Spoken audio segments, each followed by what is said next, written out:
बच्चों आज हम स्केल एंड ट्रायंगल के बारे में पढ़ेंगे। स्केल एंड ट्रायंगल क्या होता है? ये एक वो ट्रायंगल होता है जिसकी तीनों sides in which all the three sides are in different length, तीनों साइड्स की लेंथ जो है वो डिफरेंट होगी और तीनों एंगल्स भी डिफरेंट होंगे। ठीक है, अब पहली इसकी प्रॉपर्टी बात करते हैं। It has no equal side, इसकी कोई भी साइड इक्वल नहीं होती है एक दूसरे के। ठीक है, नो इक्वल एंगल, कोई एंगल दूसरे एंगल के इक्वल नहीं होगा, क्योंकि अगर दो एंगल इक्वल हो जाएंगे तो वो आइसोसेलेस बन जाएगा। ठीक है, no line of symmetry, symmetrical line भी नहीं ड्रॉ हो सकती इसमें। ठीक है, अब area of scalene triangle, अगर इसका एरिया निकालना है तो कैसे निकालेंगे?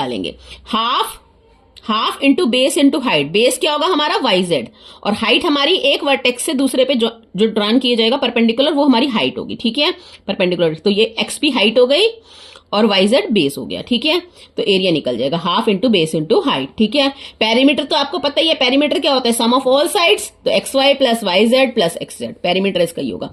अब एरिया की बात करते हैं। अगर हमें बेस और हाइट गिवन नहीं है लेकिन हमें तीनों साइड्स गिवन है, तब एरिया कैसे निकालेंगे? तो उसका फॉर्मूला होता है area is equal to S minus A, S minus B, S minus C.